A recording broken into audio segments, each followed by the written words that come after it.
that. Welcome to Basic Binges on the Nom Talk Network. I'm Mike Manalo.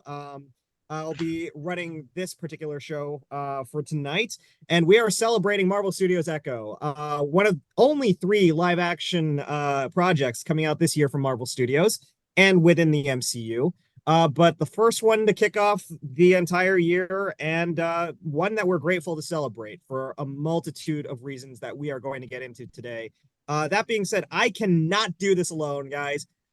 Much like the Avengers, much like everyone in Marvel, we actually have to have buddies for this because it's going to be really boring if it was just me talking nonstop for hours about Echo. So I brought in a panel of the most qualified and wonderful experts you will ever meet about Echo and about the Marvel Universe. I'm going to start with my buddy, Jen Athey. Sorry. Jen, how are you doing? I'm doing well. How are you, Mike? Do you want to give a short intro? Sure. I'm Jen Athey, and I am a cosplayer, and I have an undisclosed real life job, but I am mainly the director of the West Coast Avengers, which is a cosplay group that Mike is a member of. And we actually have one of our first big events of the year tomorrow. So I'm super excited, and that's why I'm also reclining back. And today I'll be enjoying some water because I had a gigantic margarita the size of my head at dinner, and some white cheddar popcorn that's also apparently invisible. So I'm excited to talk about this show tonight. I was going to introduce myself in sign language, but I'm a giant klutz and I sprained my hand 2 weeks ago. So my right hand. So I cannot do that tonight without severe pain, but it's really great to be here and just trust that I can spell Jen with my hand in sign language. Jen is a trooper and our El Capitan, and much like the real Captain America, yeah, she could do this all day. So wish her good vibes as she heals up, guys. Yep. I forgot to say I'm also drinking a Coke Zero. This is Basic Binges after all, and I want to make sure that everybody has libations or food in hand. So that being said, let's move on to Toni Sanchez. Toni, how you doing? And would you like to give an intro? Hi, yeah. I'm Toni Sanchez and what am I doing? I'm actually I've got like a little low rent like fondue kind of happening. So I've got like my Ooh. chocolate pudding jello and I have fruits, so that's what it's going to be happening all tonight. And we've also got some other assorted little fruits. So it's semi fancy. Yeah, Kind of no, fancy. not semi fancy. Toni, you fancy. That's yeah. And That low is sugar jello. So quasi healthy. So we're trying. Um, it. I, yeah. I gotta tell you, that sounds Here. delicious as hell. I need some Jello and some pudding and some fruit in my life because the doctor said that I don't get enough fruit. Anyways, last but certainly not least, Michael Flores, how you doing, buddy? Mhm. Good. I need some fruit too. The doctor said you and I are both the same on that one. Right? Yeah, yeah. And I'm not even helping it right now because I'm eating barbecue Doritos and It's water. all right. So I don't I know. got jalapeno lays, so we're good. Yeah, there you go. Um, I also, before we start, I just want to say, tonight we have the pleasure of raising money for the Kiamichi Commissioned Officers Association. Basically, this is a future scholarship that's awarded to students within the boundaries of the Choctaw Nation. Of course, the Choctaw Nation is a big part of this series, which we will dive into, and we are definitely happy to be partnering with them to raise some money for them for major healthcare related degrees for anyone who's getting that scholarship. So yeah, excited to do that and to dive in. Um, yeah, how are you guys feeling? You guys ready to talk about some Echo? Yeah, let's do it. Yes. Let's do it. All right. The first thing I really wanted to just, get into was everyone's expectations of the show. Like for me, it's an MCU thing. Of course, I'm going to be so freaking excited for it. I will say this. I loved Hawkeye. I thought Hawkeye was amazing. But the one character that I felt like, I didn't get as invested in because they didn't spend nearly as much time with this character was Maya Lopez. We of course love Kate. We of course love Clint. We love that he gets closure. We love Kingpin because we love Daredevil. But to be frank, I mean, like Maya kind of got the short end of the stick because she's dealing with such heavy hitters, which the focus of that series was really revolving around them. So to get an actual series to flesh her out was really a treat, even though it wasn't something that I really was highly anticipating on my Marvel bingo card. There's Fantastic Four, there's the Avengers movies. Echo, of course, is relatively lower scale when compared to that. And to my surprise, this not only exceeded my expectations, they just blew them out of the water. It's such a good show. So I really, really enjoyed it. And that was my experience. But I want to kick it to you guys and see what you guys thought about it. Michael, I'll start with you. Expectations and how'd you feel when you dove in? Uh, like you, I was also really interested in finding more about Maya Lopez character. The last time I had actually known anything about her was in when she was introduced in the comic books during the New Avengers storyline when she was Ronin, and after that I just kind of stopped following the comic books. But so it was interesting to see their take on it. As far as the show goes, I was expecting it to be more in line with like the Netflix side of the Marvel stuff. It just didn't lend itself to the big, bright costume superhero world of the regular mainstream MCU. So I was expecting that, and I think I got it. I got basically the like another continuation of the Netflix Marvel type stuff with that one. So I was happy with it. Yeah, Yeah, and the show's so much better because of it, I yeah. think. That's Mhm. personal opinion, but yeah. Jen, what about you? Expectations for the show and did the show meet it, exceed it, go lower than that? How was it?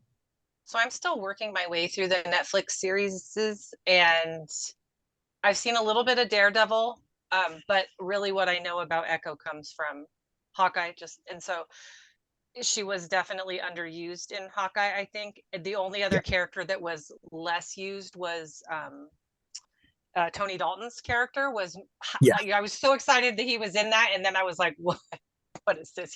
He's a joke with a sword, like a punchline. Oh. So I think also, Mike and I, especially, we were used to him as Lalo Salamanca. So then I was just like, what is this? So I was really excited to see her. And I was kind of confused because in my head, I also equate her a little bit with like the tracksuit mafia. So I'm like, how are they going to pull this off? But not having them in there really was the perfect way to do that.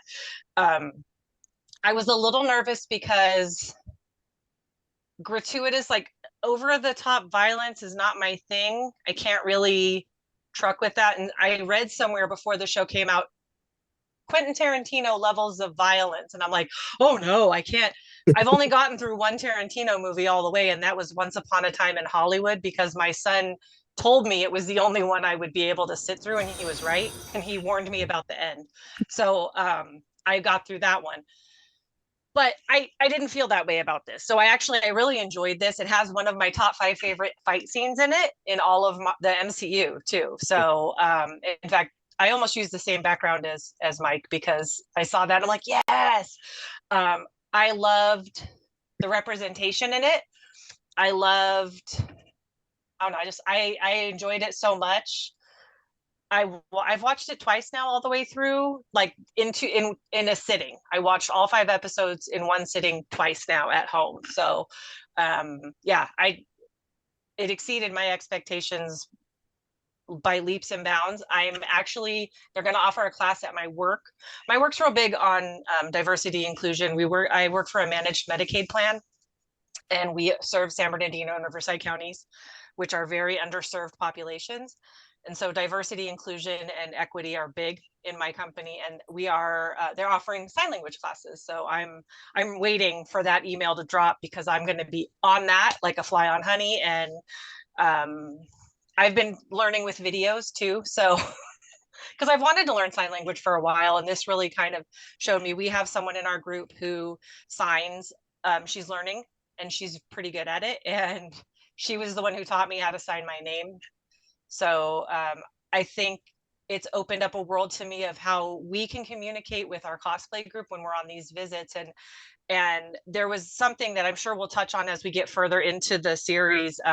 There was a piece about learning sign language and communication that was a big kind of a plot point in the show that really resonated with me. Not because I have that issue in my life, but it was something that kind of watching her grow up, like in flashbacks with Kingpin, and then watching as he used all this different like tech and stuff to try and communicate with her, you know, and the different ways that people tried to relate to her um, and communicate with her because she's deaf, you know, and when the easiest answer is just to learn sign language, that kind of stuck to me a lot.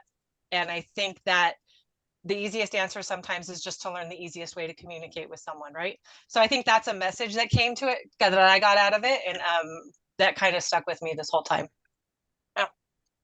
100% agreed. And you bring up a really good point that I think we'll dive into a little later, but the sheer fact that Kingpin claims, "Oh, I love you, you're like a daughter to me," and he couldn't have even been bothered to learn a lick of sign language to communicate with this so-called daughter of his, just goes to show you how manipulative and how little he actually cares for anyone other than himself.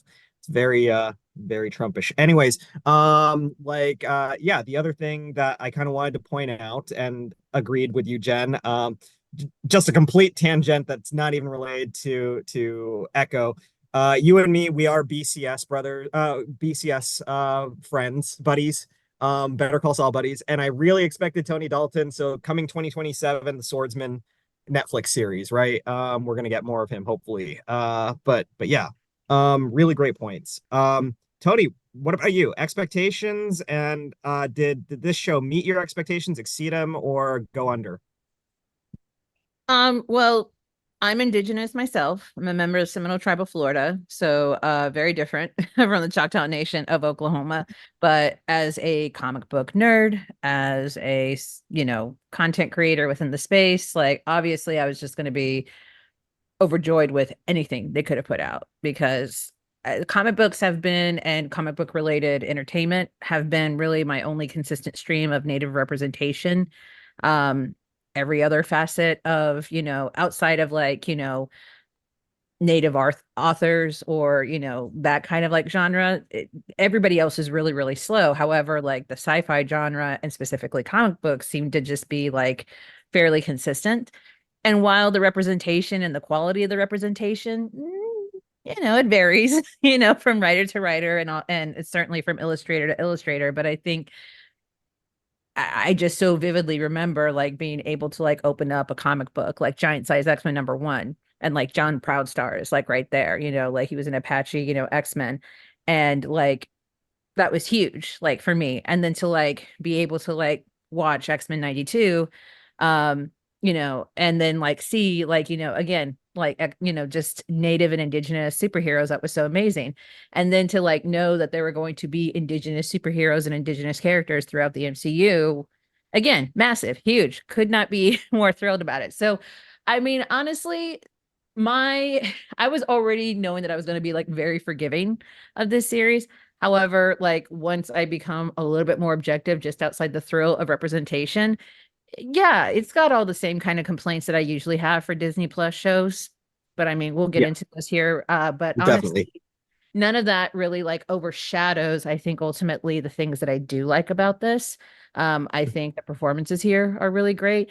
I think that really where this series kind of like suffers is in like the writing and not even within the representation or the quality of like, you know, certain interactions. It's just more about like the pacing and specific plot points that I'm just kind of Yeah. like, like it's not as seamless as an experience as I would have wanted just from any story. But again, I'm just so excited to see so many like familiar faces because the one thing that, you know, I actually have I work for a native led organization and the staff is primarily indigenous. So we actually have like these little coffee talks every so often. And this morning we had one to talk about, this is completely unrelated to the stream. We talked about this show and somebody remarked like, listen, I love seeing Tantu Cardinal. However, she's always in every single like indigenous Yeah. project. And the same Yeah. can go for about like, I think about 3 or 4 of these actors that we always see. I'm never going to complain about seeing Graham Greene, but I certainly understood the criticism, which is like, Right. yeah, I get it. It's We the call the same. same like 5 to 10 Yeah. actors and we cast We have the entire cast of Dark Winds and Reservation Twilight. Dogs in Echo, all in the Correct. same Yeah. shows, right. versus giving others a chance, right? Right. And I mean, like, that's like a double-edged sword because on the one hand, you want to see your faves keep on working consistently. And on the other hand, you're just kind of like, this is a small pool that Hollywood has. But again, am I really that upset about it? So it's kind of like that. I think most indigenous people like consuming mainstream entertainment kind of feel that way, where it's like if we're not making our own and not giving, chances to other folks, then like obviously we run into this specific issue. Again, it's like a nitpick. And I think that would probably be the I don't even know if it's like a negative thing, but it was definitely something that I just kind of noticed where I was just like, yeah, all my faves are here. Absolutely. Yeah. But I mean, for the most part, as far as like meeting expectations, I would say, yeah, met expectations. Surpassed in some regards, but definitely met expectations in a not so great way either. So, or as well. I So, understood completely. And 2 points to add to that, one, as being Asian myself, I feel your pain because for every project that revolves around Asian culture, it's always Michelle Yeoh, Ki Hui Kwan, and Aquafina, Daniel Day and Kim, that's it. like, yeah, And Stephanie Shu. And it's kind of like, guys, try and make bigger start. You're talking about inclusion, but it's kind of fake inclusion in a way because you're only casting 5 actors in every project that's about indigenous people or about Asian Americans or Asians or anything like that. If you really cared about inclusion, go and search for the multitude of Asian actors and indigenous actors out there that are auditioning for these shows and discover new talents. You can't get a Henry Golding without auditioning someone first, and then sure. you can't just reuse that same character or same character actor like 100 times over that. The second point is I will give Marvel credit for this. You mentioned John Proudstar, Thunderbird, and Giant Size X-Men #1. You know what happened immediately after that? The first issue after Giant Size X-Men #1, the Thunderbird is killed. Like, Yeah. there goes your indigenous representation automatically. And it's not until I guess maybe Danny Moonstar or Forge that you start getting more indigenous representation, but that's at least a decade or two after Thunderbird is killed.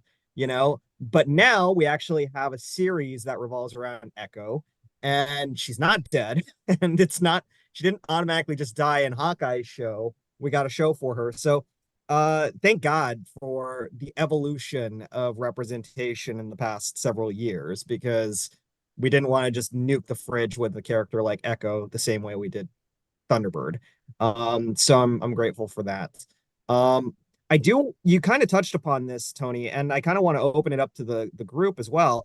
I love this show. I definitely want to get into everything about it that I absolutely loved, but I want to start out with the things that didn't work for you guys.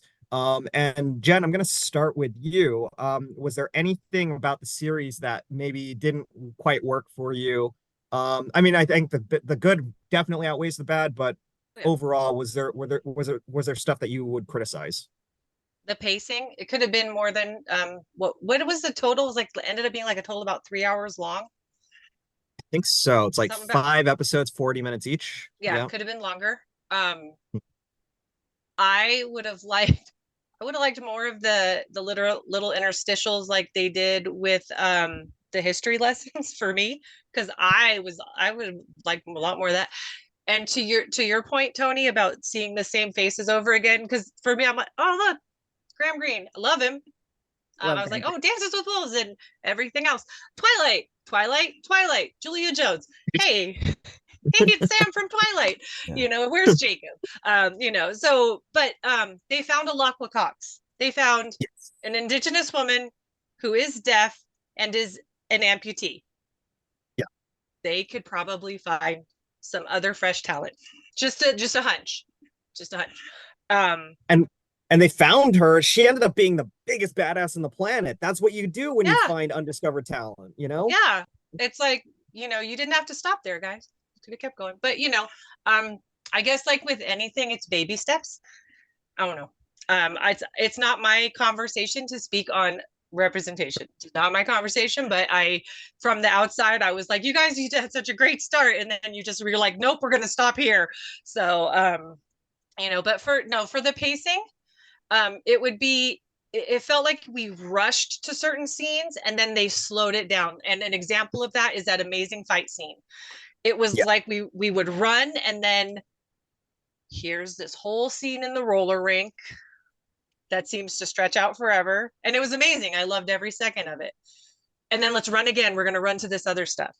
And so I think that was, it felt like one of those like, okay, go, go, go. Okay, stop. We're going to have this whole long thing. And then we're going to go, go, go.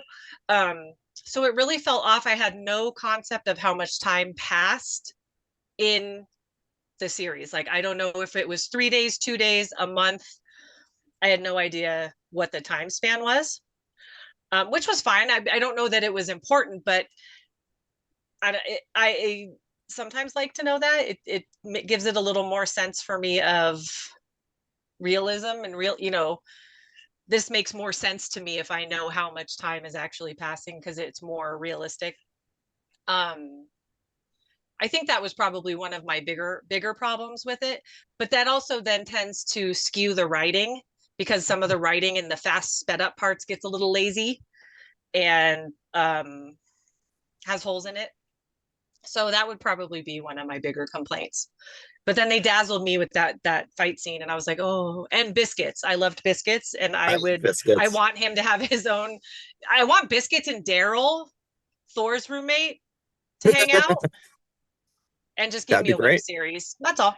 I mean, And then throw in Tony Dalton, have him be a trio, you know, have him that'd be teach amazing. them sword fighting. That's a show right there. I'm sorry. We fixed the MCU, guys. Again, I'm going to That's remind y'all I had a margarita, so and a head injury in the last 2 weeks. So, you know, just go with it, guys. Go with it. Oh, no, I couldn't agree with you more, Jen. I think Tony and you also said so too. The pacing did have issues. I think for me, and you kind of touched on this as well. The ending for me was just so rushed and anticlimactic, and that is a recurring problem with the Disney Plus Marvel shows. You have these amazing series. WandaVision is probably one of the best examples I could think of because the show is so fantastic.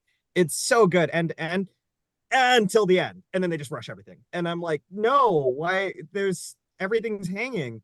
I don't care about Echo, stopping Fisk with the power of love. That's such a cop out. And I'm like, no, what is this, guys? And the nice thing is we are also accompanied in the chat by a couple of folks too who kind of agree. Our buddies Andy and Katie. Hey guys, how you doing? We've got Andy says hello, good evening to the chat and the panel. And then we also got a comment. It definitely need to be 2 more episodes longer. Agreed with you 100%. Speaking of fresh talent, her baby cousin who plays her younger self is so good. Yes. The kids in this show are such great actors. I really did love that. And them growing up to be Alakwa and Devery Jacobs, who just embodied it. This was a really good match of younger actors and older actors too. So good call outs. Toni, we touched on it a little bit with you and the pacing. But what else didn't work for you? Was there anything else? I really didn't buy Fisk's trajectory throughout this entire show because we're probably going to skip ahead to the end and that's fine because spoilers, but skedaddle if you don't want the spoilers. He's willing to forgive being shot in the face, but the fact that she doesn't go onto the plane is a step too far for him. And that's enough to send him into a murderous rage. And the idea that like Fisk is like so like crazy with like rage and like domination and control. Like, I just don't buy it, because what we know about Fisk and the reason why he's been such a fascinating character to watch is the fact that, like, yes, he's incredibly ruthless when it comes to his business dealings and, you know, with just asserting himself as kingpin. And yet when it comes to the people that he loves and cares about, like, he's an entirely different person. And he's equally devoted, but just like in a much more soft, and like, we love that about him because it just actually paints a complicated individual as opposed to just a, you know, regular schmegular Marvel villain. So when he is forgiving of her, even though he's literally, again, shot in the face, not just in the face, in the eyeball for almost like certain death. I don't know very many other people that would have been able to like survive something like that. And yet he comes out of it willing to forgive her because he loves her so much. I buy that.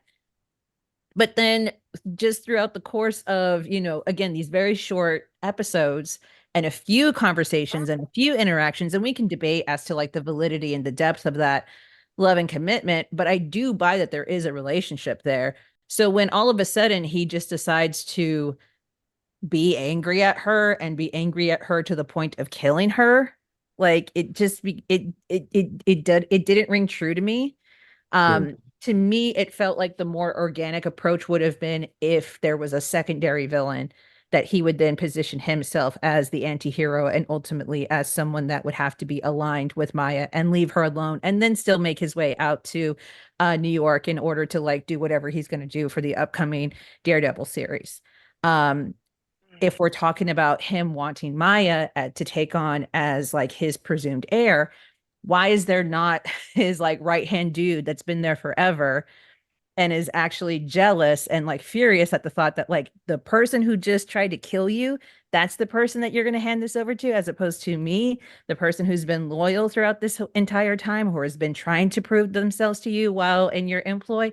That just seemed like such a natural progression and a natural way Yeah. to position that. And then even at the end, there were so many random minions running around that I just was kind of like, why? Why are Yeah. you there?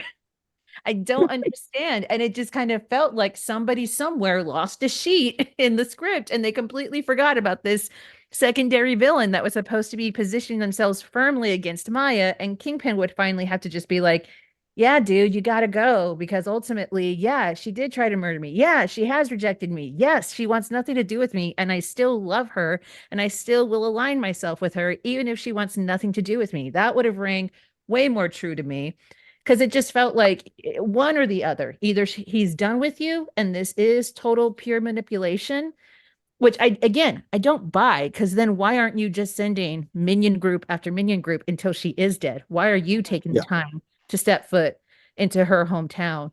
It just, there was just too, it became too wishy-washy for me. And I think there are some writers who think that wishy-washy is like code for complex. And to me, it just kind of seemed like 1 foot in, 1 foot out. And it just, it didn't ring true to anything that I've known about Fisk so far. And there have been different iterations of him, and it still didn't fit with any of the things that I've come to see from him, especially within, you know, the MCU. Yeah. So Yeah. I don't like that at all. Those are valid criticisms. And the thing that makes it even more murky is if this, we don't know really for sure if the Netflix series and that version of Fisk is the same Fisk here and the continuity is the same, because they could be different Fisks, you know, or they could be the same Fisks. It sounds Sure. like it's the same Fisk, you know, but if it is the same Fisk, then how he is with Vanessa and how he is with, I guess, his future son and everything like that would be very different than Echo. And we never heard anything about Maya Lopez throughout any of the Daredevil Well, I also just didn't, series or shows or anything like that, right? you know, we've Yeah. talked about the pacing, about how like it, like the end just like stumbles upon itself to get to the end. He like has this confession of like, yes, I'm the one who killed your father. Why? Did we ever get Mhm. that reason as to like why dad had to go? Was that in Hawkeye? Was that explained in Hawkeye? I feel like they might have brought it up, but I don't remember. I feel like Clint told her something, but I don't remember the specific answer. He What I just told her that remember he is killed him him. saying like Kingpin is actually the one who set your dad. He's the one who Yeah, sent you there, which Yeah. again doesn't yeah. really make any effing sense. Oh, so on the orders of Kingpin, or like from a tip, an anonymous tip that you've now traced back to King. Like I'm willing to forgive so far. And Sure, it sure. seems so wishy-washy. And again, it just kind of seemed like a very like ham-fisted sort of way of just saying like this is a villain and we have to make him a villain again. And it's like that might be true. However, there are other ways to do that with this specific character because you guys have already established, even if we completely disregard the Netflix, canon, we've already established that like he's not just a straight, like I'm gonna rule the world kind of like villain. So I don't know. It just seemed very out of character for him. And again, the idea that like he can forgive being shot in the face, in the eye, but not getting on the plane, way Yeah. too fucking far. I will say I think that worked for me okay. But I think your points are incredibly valid, and I understand why it wouldn't work for you and why it probably didn't work for a good amount of people. Like I think for me, I always looked at Kingpin as someone who he loved her, he does love her.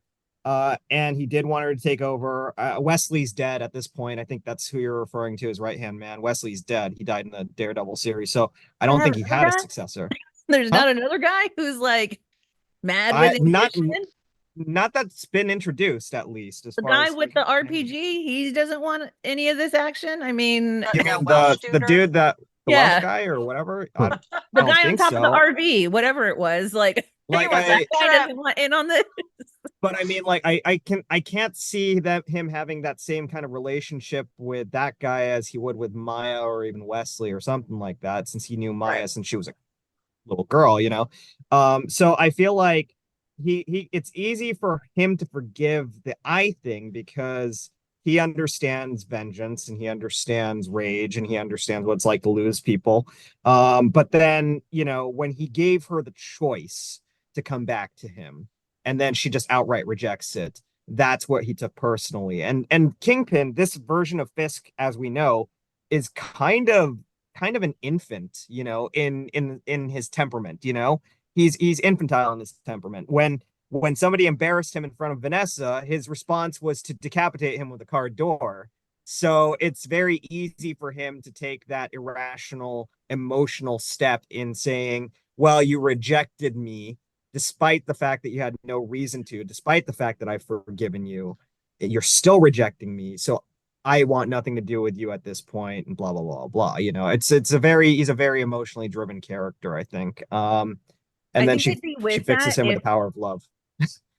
But yeah, I think I'd be with that if we didn't have an extended scene where because the ice cream dude is just not even mean to her, but just like incredibly flippant and disregard, like just dismissive of her. He like semi beat. I guess we see him beat him to death. I'm not really sure if he's dead or not, but that's the level of commitment he has to her. But again, like the rejection is the step. I don't know. It just feels very. sure, It feels like sure, it wants its cake and eat it too. And I still don't understand how it serves the end point. He just needs to get on the right, plane back to New York to run for mayor. right. That's it.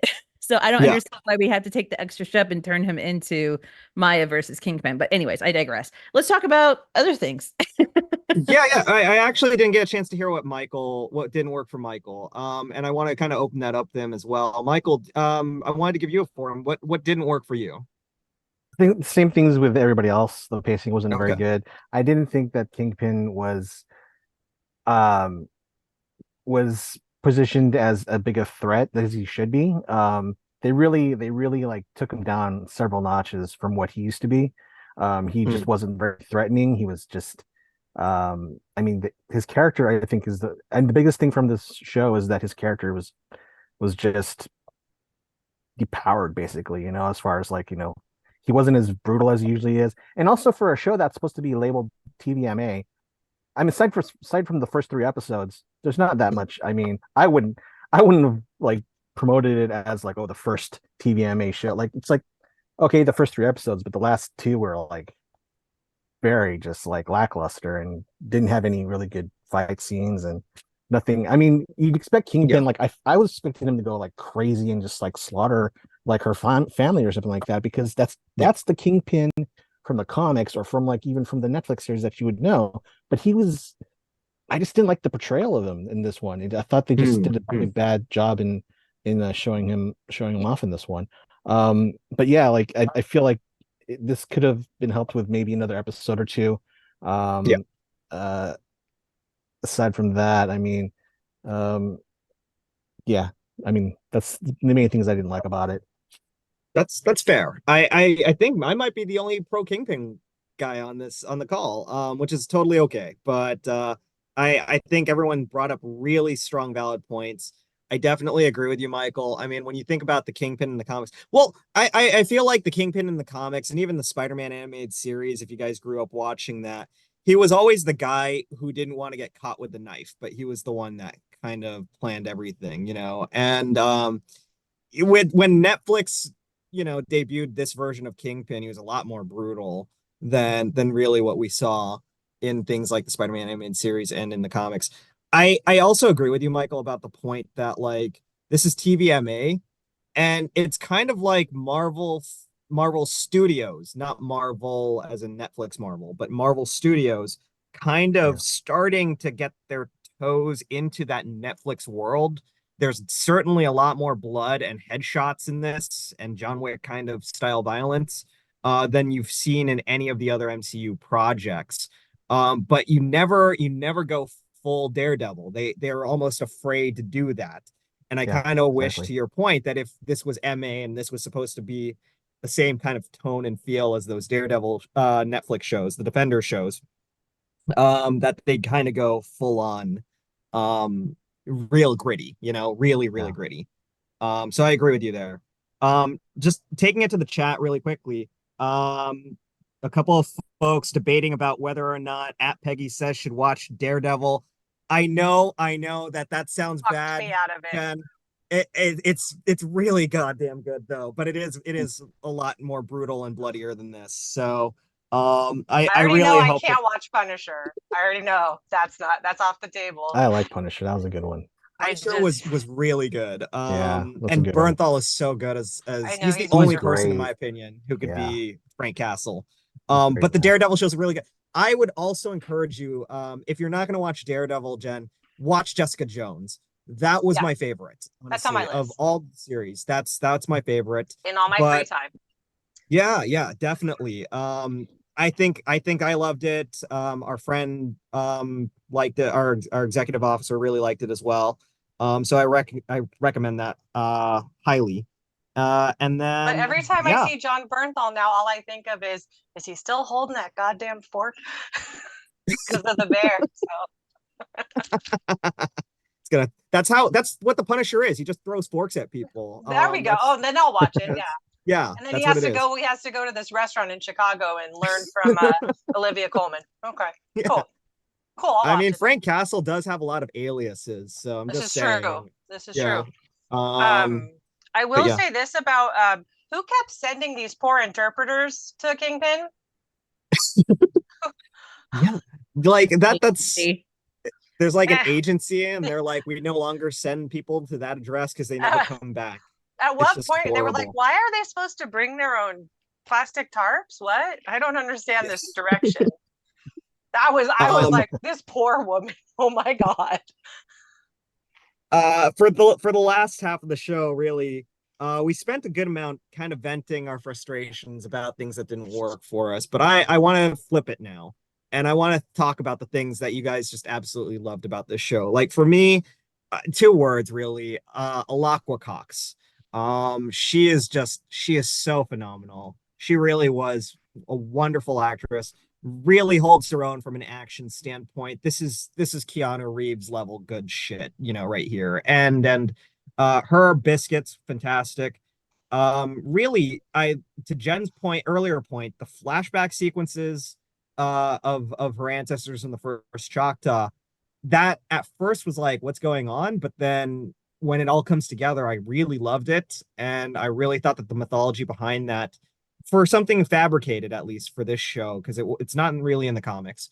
I thought they did a great job. They did a stellar job at that. And Sydney Freeland, I believe, who was the showrunner and director, amazing job with a lot of the action sequences here. Like the roller rink scene is just that's Yeah. John Wick level good So good much fun. stuff.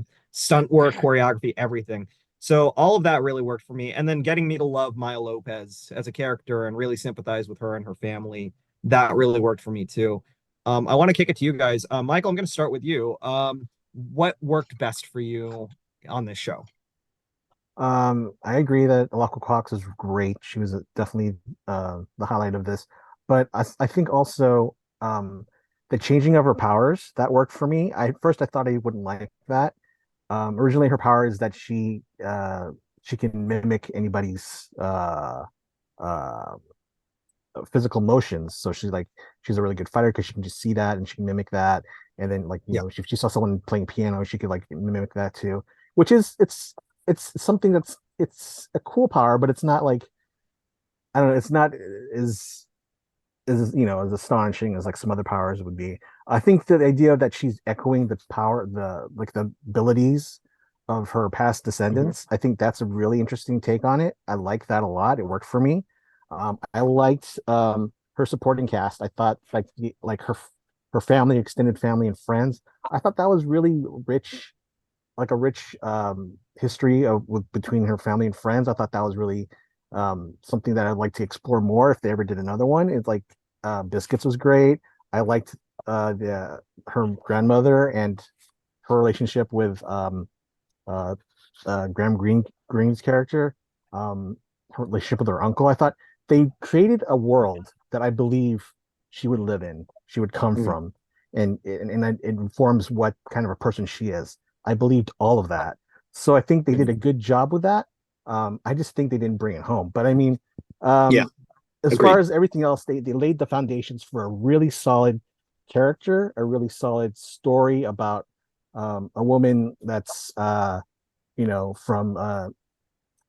small town indigenous background that that would it explains why she would be doing what she does, why she would Mhm. be even like going to New York and becoming a hit woman for like the Kingpin and stuff like that. It's clearly explained.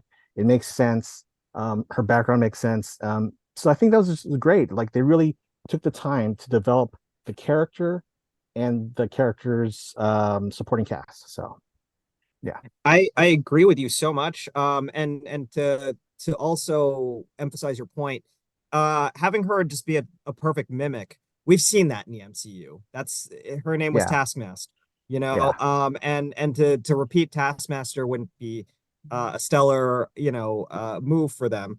Although a Taskmaster versus Echo fight, if Echo also had mimic abilities, would be That'd be cool. goddamn phenomenal. Yeah. But that being said, yeah, it's so much richer when she echoes the powers of her ancestors into the present. I thought that was so rich, that was so interesting, that's so different. I really like that. And then yeah, the family's brilliant. Potentially setting her up to be something bigger later on would be phenomenal. I had a different point, but I'm gonna stop talking and kick it to somebody else. Jen, what about you? What worked for you, especially on this show? I thought it was, I liked one of the things that just was, I don't know, charming is the weird word for it. How she goes back to this small town and she thinks that her grandmother's not going to find out. Like she's telling everyone, she sees everyone, but she thinks Bonnie and her grandmother aren't going to, nobody tell them. Don't tell. It's small town Yeah. Oklahoma. What the hell else does anyone have to do but gossip? Come on, and roller skate apparently, and Yeah. kill people with ski balls. But while wearing blue camouflage and what the hell Walmart special was that woman wearing? I was like, that whole scene. I was sitting next to Katie when I watched it, Katie and Rana, and I think I was sliding out of my chair. I was laughing so hard. I enjoyed the hell out of that roller rink scene. The scene with the two people trying to keep him hostage, and she's watching that mommy hostage negotiator. I don't know, the little details. I think there were a lot of little details in this about like small town life, middle America.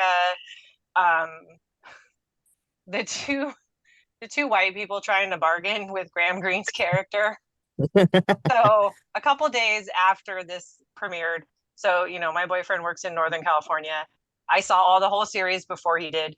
He was watching it while I was out buying antiques, buying some vintage stuff, or I just redid my bathroom. And he texts me out of the blue. He just randomly will text me quotes from things he's watching sometimes. And he texts me and it's all one word, buy the damn thing, buy the damn thing. And I'm in an antique store. So I'm like, yeah, of course I'm going to buy the damn thing, not realizing he's watching Echo. And then it clicks and I'm like, oh, he's at that scene. He's at that scene. I thought he was giving me permission. I spent like $125. So I thought he was giving me permission. Not that he needs just to. really wanted it. I have That's my own what it money. was. It was all for really me. So, sure. I'm sure he totally wanted all that vintage stuff for my peach and mint green bathroom. Yes. But yeah, so it's, it was the little things like that that made it like gave it that little underlying charm. And Biscuit's driving by in the destroyed mail truck while his grandma's delivering mail. It was those little things that didn't quite make up for the pacing, but that gave it a little something where it's like, oh, you tried here. Could you have spread that out somewhere else? But no, so those were the highlights for me, like the little humor that they put in it. Like the things with the ancestors in the cave, like I appreciated that. I enjoyed it, but at first I was confused for a second. I'm like, didn't we just see this in What If? So I was like, wait, blowing blue water underground. Hold on. I just saw this. So that threw me for a little bit because I watched that episode. I watched What If like 5 times all the way through because, well, if you know me and you know me and Captain Carter, I watched that season of What If a lot. So, but it was interesting for me to see. And then the way they wove the different stories together. And then when she found that beautiful outfit on the dress mannequin and, just, it was the little details, I think for me that were that really kind of pulled it all together. It didn't make me forgive the pacing, but I enjoyed it. And you could tell the care and the love that went into a lot of it and the research and the work, from my perspective. And again, from the outside, because I don't have a background in that. I'm as white as a loaf of Wonder Bread. And so anything where I'm learning about another culture, whether it's deaf culture, which I learned a lot about, or indigenous culture, I'm appreciating it. I watched some behind the scenes stuff because I wanted to see how much was I'm like, okay, how much did they really research this? And then I was very pleasantly surprised to learn, the work they put into it. So, and Marvel is pretty good with that. They don't tend to half-ass it too much, I don't think. So, they want to do their best to get it right. So, yeah. So I like that. By the way, oh yeah, yes, absolutely. I'm sorry, I cut you off. What were you gonna say? No, I said little details. That was just. That was it. Yeah. Sounds good. By the way, Andy redeemed hydrate, so everybody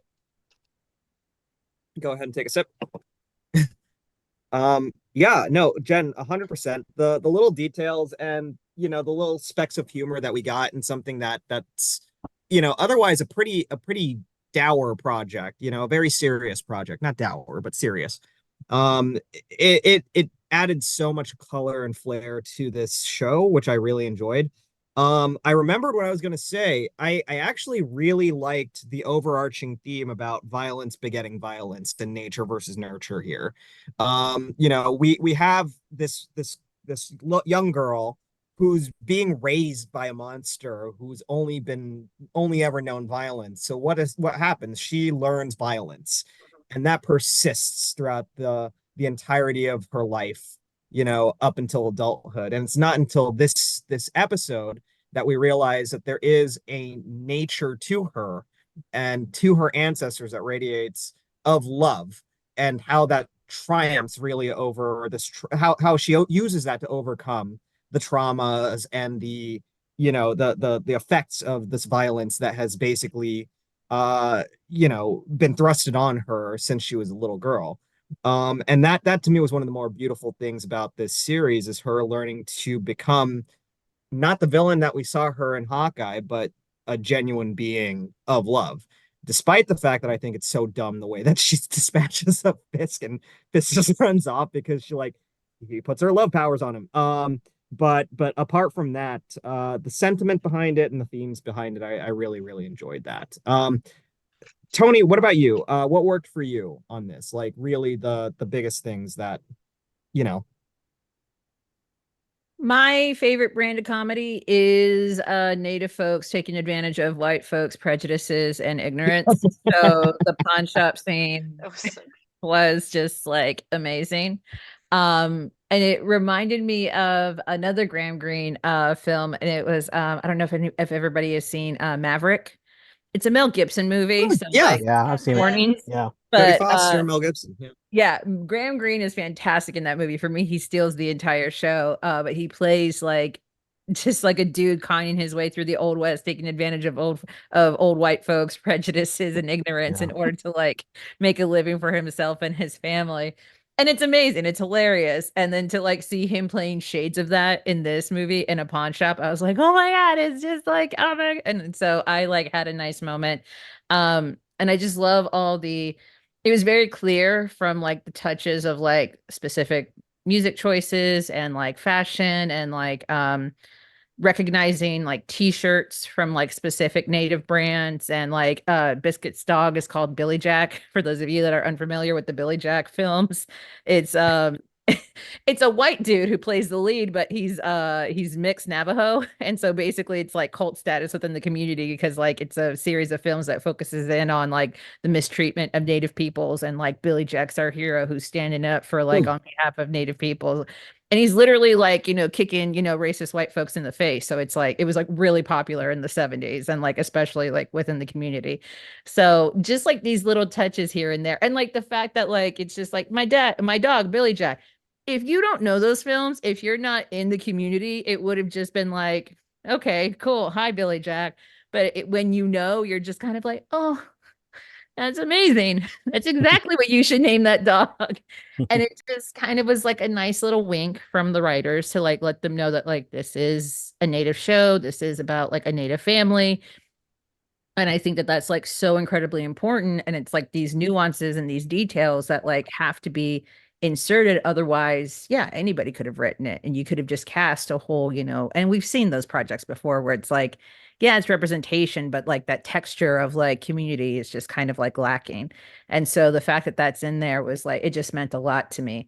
Um, and I really, really did love the involvement from the Choctaw Nation because that's like, we're seeing these examples of like involvement and engagement with specific tribes and specific things because unfortunately in the past we've seen very bad examples where brands and companies just try to get like this broad, like for example me as a Seminole person can't really say like, yeah, I'm going to give my blessing to this Choctaw story. Like that's just like that's not within my authority or purview to do because like my culture is not the same as Choctaw. So I wouldn't be able to do that. But we've seen brands do that before where they're like, well, we had consultants and we had this really awesome, endorsement from this particular organization or these particular folks, or we have Indigenous writers. It's like, yeah, but do you have involvement from the community that you're actually trying to portray and you're trying to create representation on their behalf without actually engaging with that specific community? And the fact that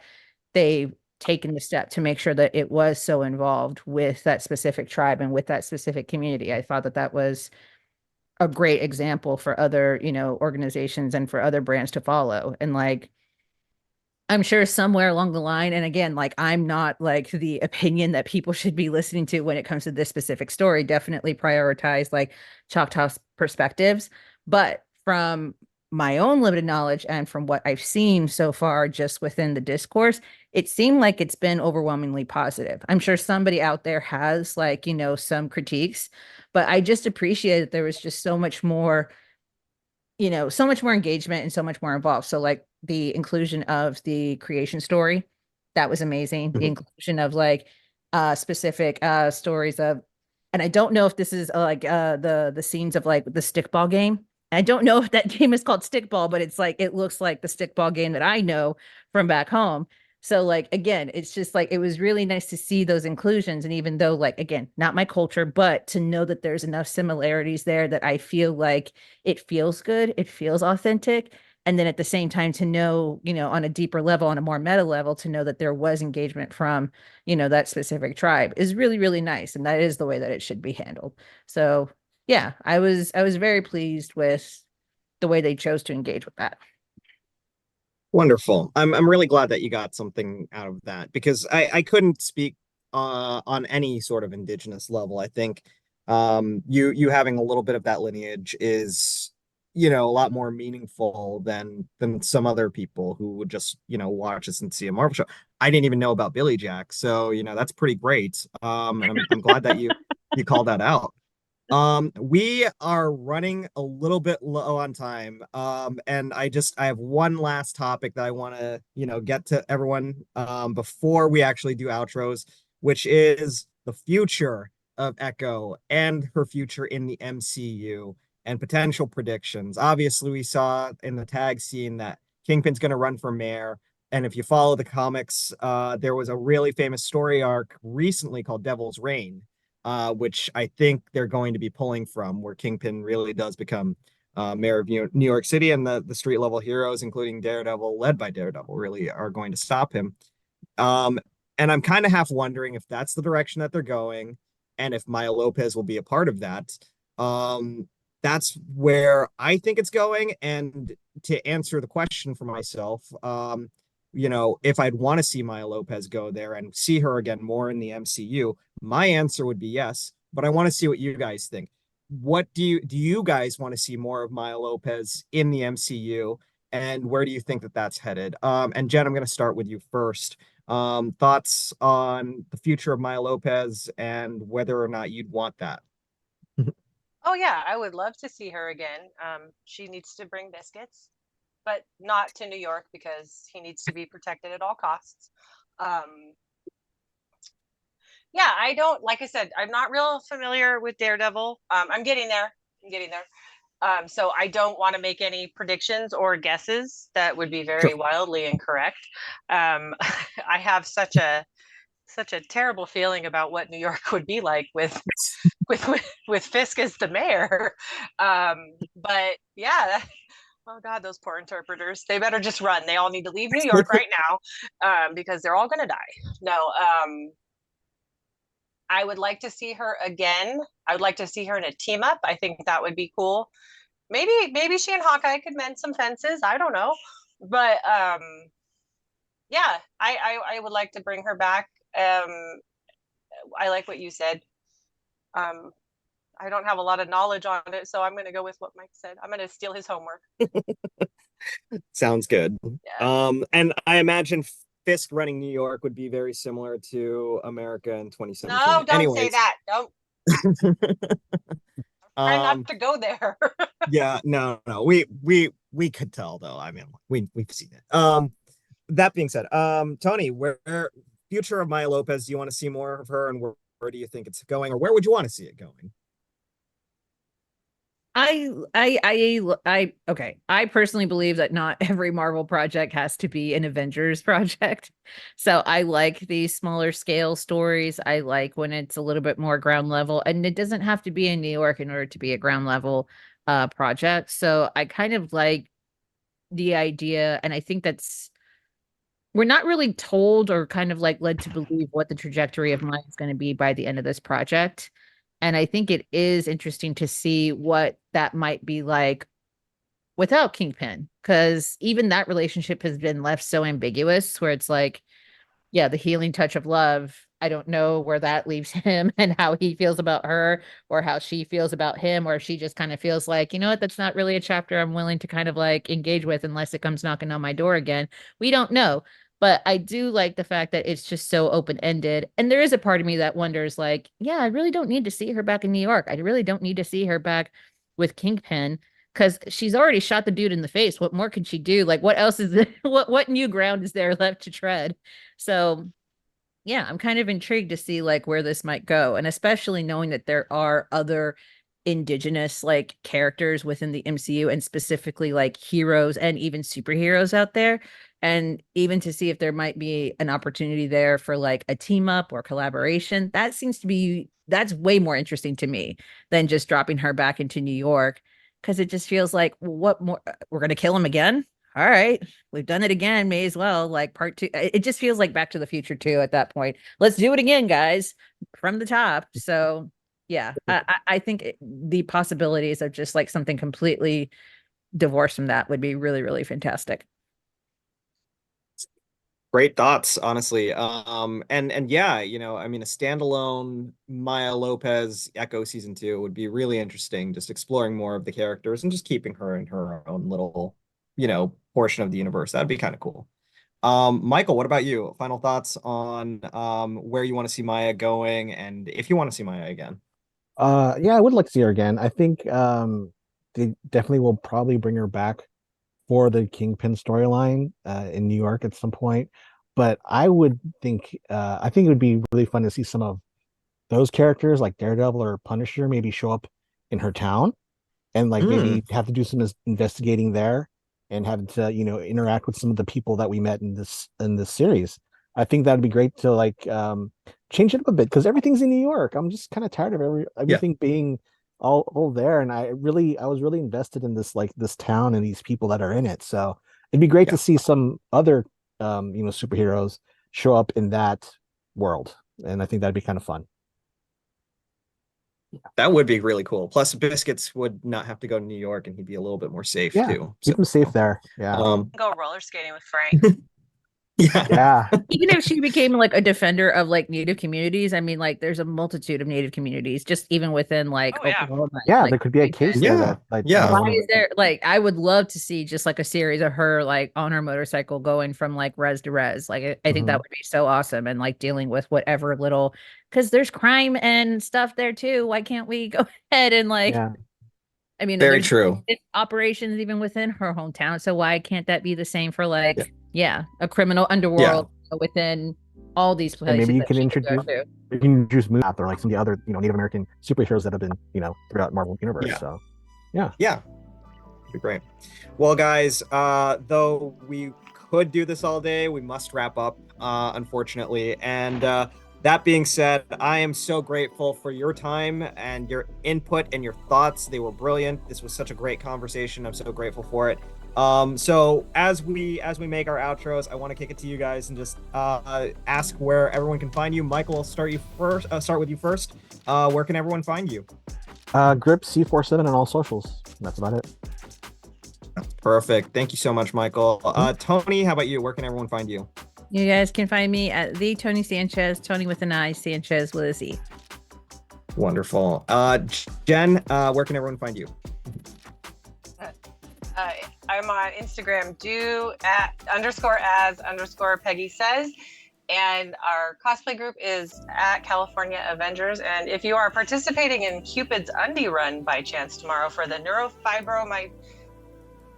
neurofibro, I can't remember. It's NF because it's a long condition. We will be out there cheering on the racers and helping them stay on course tomorrow in Santa Monica. So that'll be fun. It's our first big event of the year. So yes. Of course. Wonderful. And I've been Mike Manalo at TidyBowlBoy182 on all socials, but you can also find my work on thenerdsofcolor.org, whattowatch.com, and that's at LA. And yeah, honestly, until next time, you guys, thank you so much for joining in. Andy, Katie, everyone was able to make it tonight. This was wonderful. Thank you guys for getting involved and interacting with us. And don't forget to tune in to Monday's show, where we'll be talking about one of the best rom-coms of the 2000s, 50 First Dates. Until then, guys, thank you guys for everything. Thank you guys for watching, and have a great night and a great weekend. Stay safe.